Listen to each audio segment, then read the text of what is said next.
Good morning everybody. Sorry, recently in the past couple of videos, if the cameras seem like massively overexposed and really shit, I've noticed that when I've been editing the last two videos, I had my camera set on like a really weird exposure for the summer, and now it's not summer anymore and the lighting's all different. My camera's just been freaking out. So hopefully this is better, hopefully it's better quality. I hope it's not put you off watching the videos, because when I was editing I was like, oh my god, that looks disgusting. But today, it's the last day I'm here. I've got to go up to Leeds, and then we come back, it's going to be pretty much the drift day. So today, we're taking it to get an alignment. We have got like 2 more days to play with if anything is wrong or needs changing. But we've got to get there in like 5 minutes. Let's just go, get it up on the ramp, get it aligned, see how bad everything is, and see how bad it is out. And hopefully, it drives a lot better when it's after alignment, because right now, it drives horrendous. So what I thought yesterday was the seatbelt light. It is actually the airbag light, and it's just constantly flashing. So what we can either do is we can either get a little bit of black electrical tape and just tape it over, or we can do the proper way, which is get a resistor. Sounds easy, but trust me, like hardly any places sell anything now.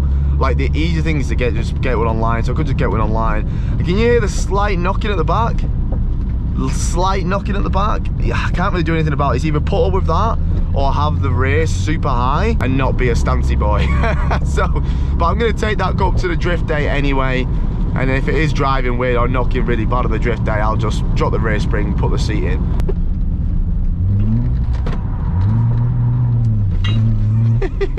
Whoops, I literally just flipped it. I bet that guy's thinking, what a dick. I actually didn't even mean to do it like that. I was just trying to see, oh well. Sorry, mate. Can you get in that seat, mate? Yeah, it's well tight. I got a big wide load, man. Oh, fucking hell. Tap, tap. Look at this.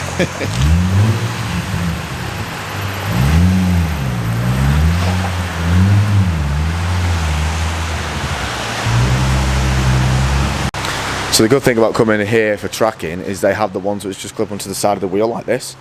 So if you've got low cars, when they put the bloody prods at the top of there and they turn you away, this doesn't matter, it just clips onto the side of the wheel. So no matter how low you are, they can do it. Everything's out, yeah, I thought it would be. But yeah, it should be good, man. Alright, cool. How do you want it set up on the rear? You want the rear standard? I mean, I'd be surprised if you can even do it, but let's have a look. So, yeah, just as standard as possible with the toe. I know the camber is going to be impossible to do because it's just so low. Yeah, well, what I do is you should have like a maximum that you can go to. So I'll try and bring it out just to the max, get the toe straight, and then that should be able to sort it for you, man. I'll probably use the cambers on the front where they are. Yeah. I set the toe straight and then just get the rear the best I can. How bad's the front toe? Is it a bit out or a lot out? It's not that bad. Instead of straight, you're like that. Oh, the both toe in? Yeah, both toe in. Yeah. I've got enough adjustment on the other side then, because that was a nightmare, but I have to go away and grind some more tie rods off. So the rear toe bolts are not very nice. We're going to give them a go, but I don't think they're going to do what I would do, hang off it with an 8-foot breaker bar. No, it would definitely snap to some extent.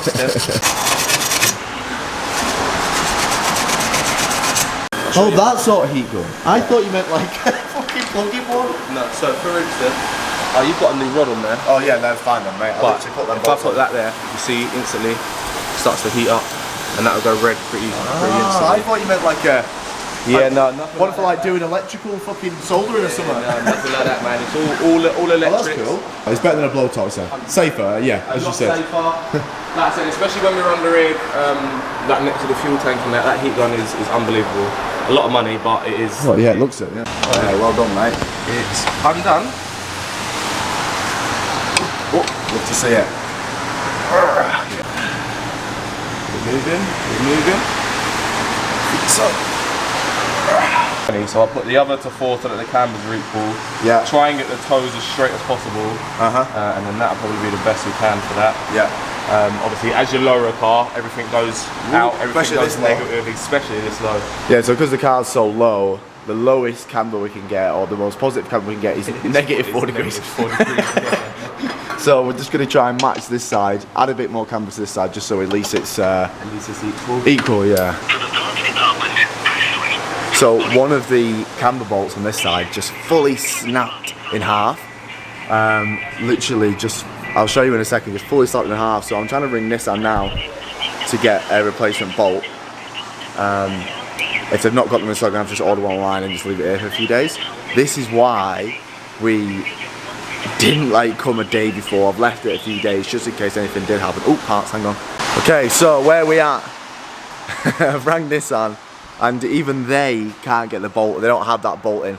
They said it's next day. But I'm supposed to be going up to Leeds tonight. It won't be back till Monday. So they said there's no point doing the rest of them until we've got that bolt. Right, so what I'm going to do is while they're just cracking on with some tyres and stuff, I'm just going to take my time and get these nuts and bolts loose. Take my time with them. And because if any of these snap as well, if any of these won't come loose, and then we have to wait till Monday, then we're definitely not going to be able to get it again. So right now, while we've got a little bit of time, I'm just going to see if these two are moving and see if they're actually playing nice. And then if we have to order another one, I can do that today instead of on Monday. Okay, so these two are lovely. I just really took my time with the breaker bar, and now they're spinning really nicely on both sides. So that's good news. So we do only need this one bolt here. When we actually took it out, you could see that the washer was ruined as well. So this is a little indent which sticks up, and that stays in the thread. So obviously it can turn with the thread, and it's pretty much non-existent. So what's probably happened is that's probably snapped in the past, and it's just wedged itself into the bolt somewhere, and that's why when we've gone to loosen it, it's just snapped. So luckily we only need one bolt. Could be worse. Right, so the plan is I'm gonna walk home and we're gonna come back on Monday. They're gonna keep the car here for the weekend. I'm gonna come back on Monday, and then we're gonna do it Monday first thing. I've got a nice little walk home in the rain. It's not that far. I can walk past McDonald's. It's a great excuse. Right, hello YouTube again. It's a few days later. Currently walking back to DGT. I hate walking. I never walk. My skinny little legs can't handle walking. I'm shaped like a fucking Dorito. But we're walking back to DGT. We're literally just around the corner. Oh, it's been a little bit of a nightmare trying to sort this, because this bolt is just so hard to find. Nissan don't have it in stock, and they just don't sell the bolt. They sell them 3 things. It was like, from Nissan, it was £22. Whoa, big sense. It was £22 without VAT just for the washer. So I managed to find somewhere. I managed to find like an aftermarket shop that sells an OEM one, and it was 40 quid. And they delivered it to DGT. So we got it delivered to DGT, but the drift day is on Wednesday and it's Monday now. So they've just finished off the alignment, and I'm coming back to collect it today.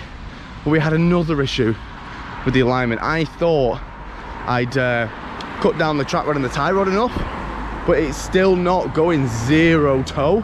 It's like, well, I'm not sure what it is. I think they said it was like a degree toe in, and I was just like, look, just match them up so it drives straight, because I've not really got time to be picking it up, going home, cutting it, bringing it back again. So I don't know what the actual toe is. They might have managed to get a little bit more, but we're literally here now. So we get an update on the 350.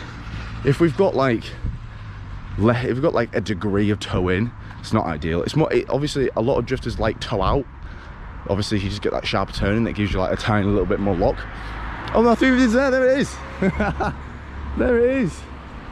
But I don't really think 1 degree of toe is going to help. But let's go inside, make a difference. So let's go inside, get the keys, and see what the actual results were at the end. Thank you guys for doing that last minute.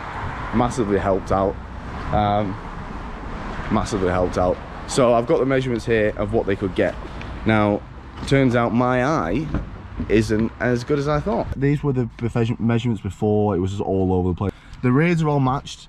The cambers are exactly the same in the rear. The toes are perfectly on the rear. The only thing is that we've got near 56, which they're saying is 1 degree. There's 1 degree of toe on the fronts.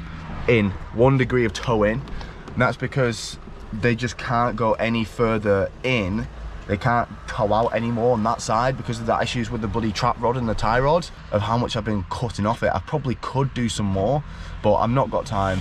And we're gonna have to try and drive with 1 degree of toe in, and we're gonna just go. That's what we're gonna do now. So we're gonna take it for a drive and see if it drives horrendous. Now they are matched. They said that it will drive straight because they are matched, but I'll probably just get a bit of like quite advanced tyre wear. For drifting, you kind of want a toe out, because a toe out, it's gonna snap into the turn a little bit more, so therefore it'll be better initiating. With toe in, it's gonna try and constantly try to bring the car together in itself, so it's probably not the best for like initiating and stuff, but if it's matched, I don't think it's going to be that bad, and I'm not a fucking amazing level drifter, so probably, long story short, is I won't even tell the difference anyway. But what we're going to do is, I'm going to take it for a drive now, and if it drives fine and it feels fine, then we're just going to go on a drift day. If it does feel like it's pulling in itself or it feels bad, then I'm going to have to just go and cut that trap rod down a bit more. But long story short, actually I can't do that because I don't have time. I'm in the office tomorrow, and then we're going for the drift day on Wednesday morning, so I don't have time. So unfortunately, this is the best thing we can do. But let's just go for a drive, and hopefully, you know, it feels all right anyway. Now, they did say they took it for a drive beforehand, and it felt absolutely horrendous. And I was like, yeah, it did. So hopefully, you know, since they said that, it should feel hell. I didn't know my rear wiper worked. Hopefully it'll feel a hell of a lot better. Oh yeah, it drives way better. Oh my god. It literally felt like you was like driving on ice skates earlier. Like, I'm not even joking. It felt so bad. Nice now, it's drive straight. Yeah, this will be fine. This will be absolutely fine. I actually really like this car, you know? Like, I actually really do like it. It's a little bit knocky on the back. A lot of people were telling me that might be my shocks. What I'm gonna do, I'm gonna take the spare shocks and the standard suspension, and I'd rather take it with me and not need to worry about, you know, the day being over or whatever. Now, tow in and tow out. So tow out will make the car wander like hell on the motorway because it's constantly trying to turn. So tow out is like really bad for like motorway driving, because it's just going to keep wandering all over the place. And tow in is good for motorway driving, because it's going to like kind of pull in towards each other. So when you've got both of them doing that, it's going to kind of like keep it straight. You won't get wandering. But what's going to happen is with tow out, when you initiate into a turn, it's going to snap into that turn, because this right wheel is already initiating into that corner, or the left wheel is already initiating into that corner. So when you initiate into a turn with tow out, it's going to feel really snappy. So if you look at like Ferraris and stuff, and a lot of Porsches, their like standard alignment procedure has a little bit of tow out, just to keep that just to have that snappiness. Whereas if you turn in the corner with tow in, it's kind of going to want to turn away from the corner, and it's not going to feel as sharp turning in, but it's going to be nicer to drive. So a lot of the drifters, they run up to like 2 degrees of tow out, from what I believe, and that's just going to create that really snappy turning, you know. So, but we're not really at that level where we can bloody where we're gonna fucking notice. Do you know what I mean? Like, we're not. But it's pretty much done now, guys. The car. I mean, all we've got to really do is just go on a drift day and have some fun now. And then we need to start on the concept of the cars. We are going to start with the 190. I've got a whole day of trying to sort out the cars today and stuff, so I'm going to be filming that on Patreon. So head over to Patreon, you get a lot more. We do twice the content on there. I do giveaways on there. Someone's just won a poster of a Evo 190, big poster, and I'm going to sign it and put a personal message to the guy who's won it. Well, I've asked him if he wanted that. I'm not just like, I'm going to sign it for you. I'm like, do you want me to? Yeah, okay. So yeah, so that's the last giveaway. And for now, guys, I love you all, and I'll see you in 2 days time on our drift day. And it's not just drift day, I'm going to be taking my girlfriend. She's never been drifting, and we're going to do a video taking her for the first time and watching her reaction. So I love you all, and we'll see you in the next one.